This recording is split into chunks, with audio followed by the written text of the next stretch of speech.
I greet the viewers of our fourth video, Skills, second part. As you remember, in our last video we were talking about skills, about how to find interested people, how to establish contacts with them, how to invite them to a presentation, and how to make this presentation. We discussed it in the previous video. It's important to understand that all that is not difficult. Probably you will have to talk a little differently and ask questions, but there is nothing new here, nothing beyond the usual things. Those are absolutely normal, usual conversations with people. However, now you do it consciously, according to a system. Whether you talk about products or you talk about business, the system is always the same. The idea is that you should get a lot of yes answers, no matter what. This is a very important point. In most cases, a conversation ends after about 5 minutes. And in the previous video, I explained it to you why it happens. It's important that you continue the conversation anyway. But it can also happen that your conversation finds itself on the verge of a failure, about to come to an end at any moment. Why? You can make a perfect presentation, everything may be fine, but nevertheless, all kinds of negative questions, answers, comments, and emotions come to the head of your interlocutor, for all kinds of reasons. Drawn from the opinion of his friends, his own opinion, or from what he heard on TV or radio, because you know how often people get infected by negative emotions from all those information sources from dawn till night. So, during a presentation, it's important to be able to correctly and judiciously react to negative comments, questions and answers. Before discussing this subject, I would like to explain to you two more points. The first one, you are a person who solves problems. You've already got that. You solve problems of people and you make money from it. And the better your structure can do that, as well as your team and partners, the higher turnover you have and the more money you make. But not everybody is willing to use your consultations. Not everybody is willing to listen to you. And this is a very normal thing. Bad mood, bad weather, bad health, or a bad timing, or one's mind is full of other things. There could be thousands of reasons why people are unwilling to listen to you. No matter how well you are prepared, and this should not unsettle you, this is a very normal thing in business. In any kind of business, not only in ours, people are not always ready to listen to you. There is another category of people who are ready to listen to you, but something is standing in their way. They haven't yet made their final decision, they still have unanswered questions and doubts, and it's exactly this category which we'll be dealing with now. In this video, I will present two new skills. The first one is how to neutralize negative questions, comments, or answers. And another skill you should have, and which I will be discussing in this video, is how to correctly wrap up a presentation or a conversation with your interlocutor. This is a skill as well. Let's start with negative questions, answers, and comments. The presentation is running smoothly, but then all of a sudden you hear, this is too expensive for me, this is too long, this is too fast, this is too good, this is too bad, anything like that. I can't do that, I have too little time, and many other things like that. And as a rule, people do not know how to react. They can't professionally react to such kind of comments. So let's think about the reason for those negative questions, comments, and statements. What causes them? And we can efficiently react to those reasons. In principle, we can determine four main reasons. The other ones are not important. The first reason is that people want to look smart. That is to say, they want to make some smart comment on the presentation, and pretty often it may be in the form of a negative answer, statement, or remark.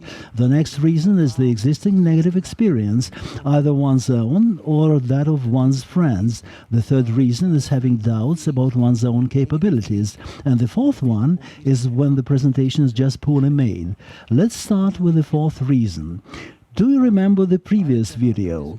I was telling you there, first you should gather information, learn, get trained, and then you should act and analyze.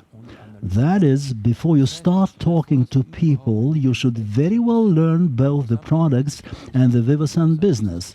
For this, you don't need a university degree.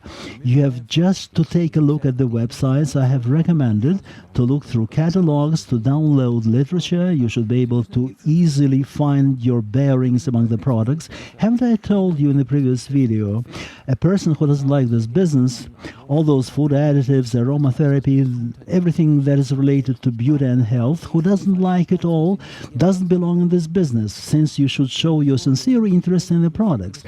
They should be close to your heart, because only this will allow you to learn fast and then to give people high quality information. The same is true about the business. Poorly trained consultants, poorly knowledgeable sponsors or leaders would have no chances in this business anyway, and they don't have chances to successfully finish the presentation either. Now let's get back to the first reason. People want to look smart. I have a question for you. Do you know people who absolutely do not care about the composition of Coca-Cola or a hamburger or sausage? They do not care about it at all. But if we talk about food additives or medical creams or functional creams or aromatherapy, that's when they want to get as much information as possible about each component. And they have a lot of doubts about each of them. These are the people who want to look smart, and when talking to them, it makes sense to follow a certain line of behavior. Let's start with how to neutralize all that stuff, how to react to objections and negative comments. A very simple solution.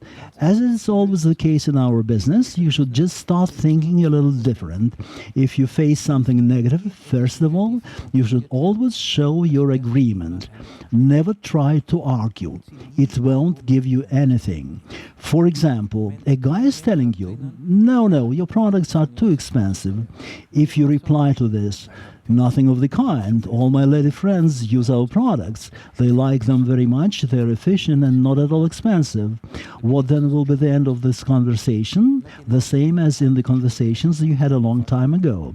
That's why first you should agree. You should agree and say, I perfectly understand you. We will give you more examples later. You should agree to get to the same emotional wave with your interlocutor so that he would get a signal from you, I've got you.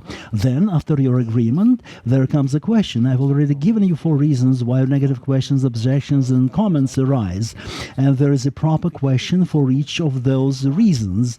I will explain it now. By doing so, you activate your interlocutor, and now he already has to take a different look at things. And all of a sudden, all the negative emotions turn out to be inappropriate. Then comes your interlocutor's answer, and then your version of a solution. Let's give a couple of examples, and it will get much easier to explain. For example, you can often hear, you're right, everything is telling me so about any product if it only costs 1 ruble, and your product is too expensive. You should agree and say, yes, I understand what you mean. And I would like to ask you, what exactly you compare our product with? With which product specifically? Most people would have no answer to this question. Or perhaps somebody would say, well, with the products I've seen in a supermarket, and you go, yes, I see. In the supermarkets, you can probably find products that are cheaper than ours. But have you asked if they have such a high concentration of the active agent? Do they have the same high bioavailability and the same high content of aroma oils? You see what I'm talking about. So you can pretty fast demonstrate that those comparisons are absolutely ungrounded. Or, for example, you are talking to a person about health at a presentation, and then you hear from him such kind of provocation. Are you a doctor or what? You should express your agreement. You're right. I don't have a medical education, but don't you agree that now preventive health care is extremely important, and people should exchange information with one another, that we should consult one another on those issues to know how to stay healthy in the future, how to make our health better, to strengthen our immune system. To this, people may object. All that is certainly very well, but it's a job for the doctors. And you go, you're right. That's exactly why we have so many doctors in our company, in our structures and in our branches, and they conduct very many training sessions on products and workshops where they consult us, so that we will be able to give good consultations to our clients. As you can see, having encountered such a provocative remark, we can neutralize it pretty easy and bring the conversation to a neutral or positive tone. Or for example, a guy says, I won't be able to build a structure, I don't know where to look for people.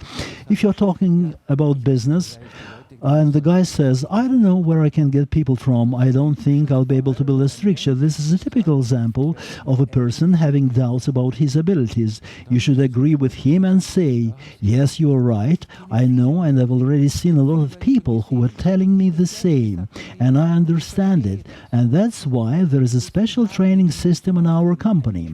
At the training sessions, you will get a detailed explanation where to find interested people, how to get them registered with your structure, and how to go on making new contacts. We have a special system for that. That's how you can deal with this issue. Or for example, another guy is telling you when talking about business, come on, this business does work. None of my friends who tried it have been a success. What would you tell me to that? You should agree. I agree with you. I also know a lot of people who have failed. And then you ask him a question. But can you tell me or give a specific example why they have failed? In 90% of cases, you won't get an answer to this question. And if there is an answer, no matter which one, you can then say, you know, my experience is telling me that many people fail in this business due to a simple reason. They don't want to learn. Certainly they have a desire to start a new and more active life, but they don't want to learn.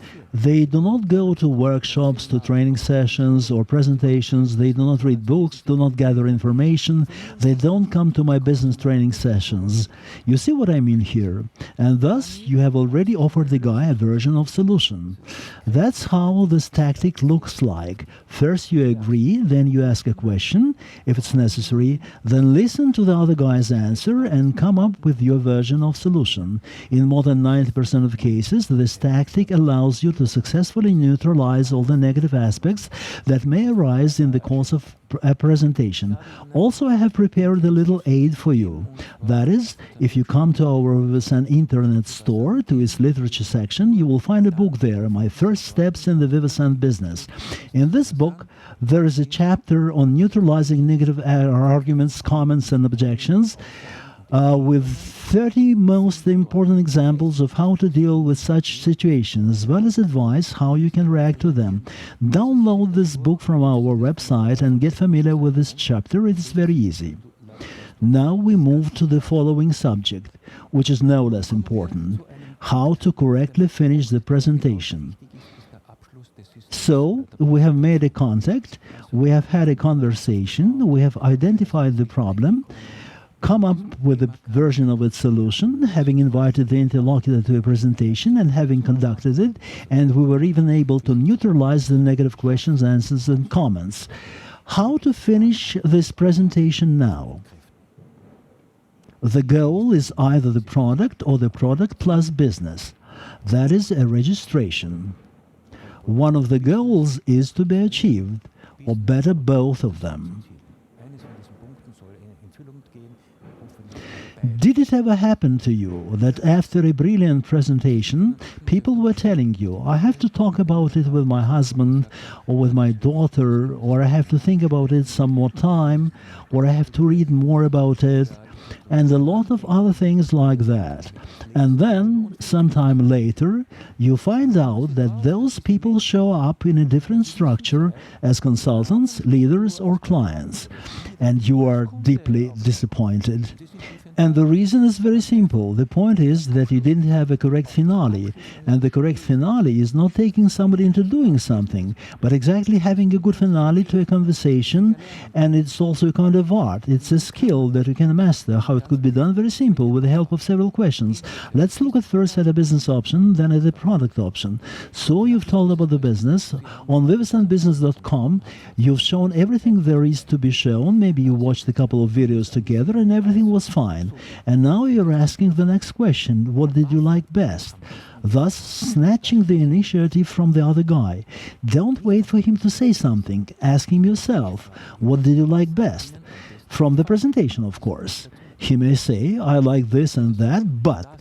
And if he says but, it means that he needs some more information. Give him that information. I remind you, we're still talking about the business. Ask him, on a scale from 0 to 10, where do you see yourself? 0 is the business that is of no interest for me. 10 means I start this business, I'm motivated, I want to do it. It's an interesting question. Have you ever asked it? Try it. This is very efficient. You will never get a 0 answer, because if a guy is absolutely uninterested, he would have finished this conversation a long time ago. And everything from 1 and higher is fantastic. Maybe you'll be told 6 or 7 or 8 or 9. That is, you'll get from the person some indication of his emotional level expressed by where he sees himself now on that scale. Now let's get down to another very important issue. Suppose you've just started doing business with us just to make some more money as a kind of moonlighting. How much money do you need to make so that it would make sense for you to do this business? It is a very simple question, and I'll repeat it because it's very important. Suppose you've started doing business with us, just as moonlighting. You don't have to invest any money or quit your job just to make some more money. How much money you need to make for this business to make sense for you? Every person has a kind of figure in his mind, everyone. Some people aren't willing to talk about that, or they will say, well, I don't know, I can tell you right now. You're saying, okay, I got it, but it's just a private conversation. Give me a figure. Which sum of money would motivate you to start this business and to do it on top of your main job? This person would give you a figure. He's sure to give you a figure with 100% probability, and now has a figure in his mind. And how many hours per week would you be ready to work to make this kind of money? Meaning the figure that your interlocutor has given you. To this, people would reply 10 hours, 5 hours, 3 hours, it doesn't matter. And now you ask the next question. How many months are you ready to work before you start making this money on a permanent basis? 600 francs, 500 francs, 1,000 francs, or 200 francs per month? You will be given some figure. And then the next and the last question is asked. If I showed you, once again, if I showed you how you could reach the level of 600 francs per month within 6 months, would you be ready to make some efforts and to learn some more things? That's how you should wrap up a conversation about business. At the same time, you should try to get as many yes answers as you can. The more yes answers you get, the more chances you have for a positive end to the conversation. That is, the person will get registered, will come to your business training sessions, will start visiting the first workshops and take part in the training together with you. So we have discussed the business presentation and also how it should be correctly finished. And what if we are talking about the products? Based on this conversation and the presentation you've given, you should lead the final part of the conversation to the topic of products. And for this, there are other questions that work efficiently and allow you to correctly finish your presentation. What should be the first question after the product presentation? Don't forget that it was focused on a problem that worries your interlocutor. And it's on the basis of that problem and how you understand it that you put together your presentation, told your story, and presented our products. Among other things, with the help of the Vivasan platforms such as vivasangerman.com, vivasanenglish.com, or vivasan.ru. And now we've come to the final stage. After this presentation too, we can ask, what did you like best? The guy will tell you something in response, something positive, because that's the way the question was formulated. What did you like best? Which means that it will be something positive, this, and that, but. And if there's a but, it means that the guy needs some more information, and you can give him that information. It's the knowledge of the products. Having given the information, you ask the next question. What kind of other information do you need? Maybe something about how you should use the products or anything else. And if the client says, no thanks, everything was okay, everything is fine, I like this product, then you ask him the next question. What would you say about a Vivasan discount card? Any person buying any products would like to have a discount. And you can tell him at the very beginning that we have discount cards. Get registered with Vivasan and you have a 23% discount for each purchase. And after that, you may already sign this person into your structure, into your first line. Certainly, most people would say, yes, certainly. It's no big deal to buy 5 products, and then I'll get a 23% discount, fine, and I will have a chance to use fantastic, highly efficient Swiss products over the whole period while I'll be making purchases with Vivasan. And after the successful completion of the conversation, you ask the following question, which you should never forget. How much time would you be ready to spend if I showed you how you could make 180 francs next month? Once again, how much time would you be ready to spend if I showed you how you can make 180 francs next month with Vivasan? You may think, strange, what's the point of asking this question if I have a product presentation? And here is the point. Haven't I said that you need a system with which you'll be able to inform everybody that the company has some more possibilities to offer, the product and the business or the product. So if you don't mention the business, then in most cases people won't even know that Vivasan has something more to offer. And the worst thing people may tell you is, no, it's not interesting for me right now. After all, the person has already got registered. But if, for example, he has some financial problems which you never mentioned at all, or if he wants to take his life to a different direction, or if he's curious and wants to try something new, that's when this question may yield something, because in this case, the person would ask, okay, what do I have to do? And now you should be able to give him a business presentation. We will talk later about how this could be done best. What is important for you now is to evoke interest. I hope you still remember the previous video where I was telling you that if you want to find interested people, there are 2 systems to do it. One of them means that you continue expanding your contacts and do it every day, year after year. The second one is a system in your structure to get more and more contacts. And this question relates to the second system, how to systematically expand your structure. But a little later about that in the next video. It's important for you not to forget to ask this question. So those were the first skills, and it's far from all. There are also other skills, and we'll be talking about them in the next videos. And now you've heard about the first 5 skills, that is, how to find interested people, how to invite to a presentation, how to conduct a presentation, how to neutralize negative questions, comments and answers, and how to correctly wrap up the conversation. Those are the first 5 skills which should be mastered by anyone who wants to be a success in our business. People often discuss those issues and ask questions. I'm constantly asked if I've mastered those skills, if I've learned them all, and if I use them, then how high I can fly. Here on the last slide, I give you some rough benchmarks. On the hobby stage, people don't know anything about the skills yet and have a poor understanding of our business and our products. They don't even have the basic skills, and that's exactly why they are on the hobby level. And until the person masters those skills, he has slim chances of becoming an amateur. What does the amateur do? He is actively mastering the skills, actively using them in practice. He's accumulating experience, that is, learning how to better start a conversation, to make a good presentation, what else could be improved in his work, how to react to negative questions and answers in a more convincing way. At this stage, he improves and brushes up his skills and tries to increase his level. Certainly, product trainings, workshops, business training sessions, all that is important for a person trying to get more knowledge so that his presentations would become better and better, both the product and business presentations. At the pro stage, a person is proficient enough in his skills. That is why he's a pro. That is why he's already making money. He has the knowledge. He knows that a training system is necessary. He knows that if you want to build a working business, you should build a streamlined training system to make it possible for other people to get knowledge faster so that nobody would have to reinvent a bicycle. He knows that. And he also knows that the better the information I've given you in the videos is understood in the structures, the better job people do and the higher the turnover is. But a pro has other problems on his hands. That is why everything depends on me. A pro has a problem. Why there appear no younger leaders who develop fast?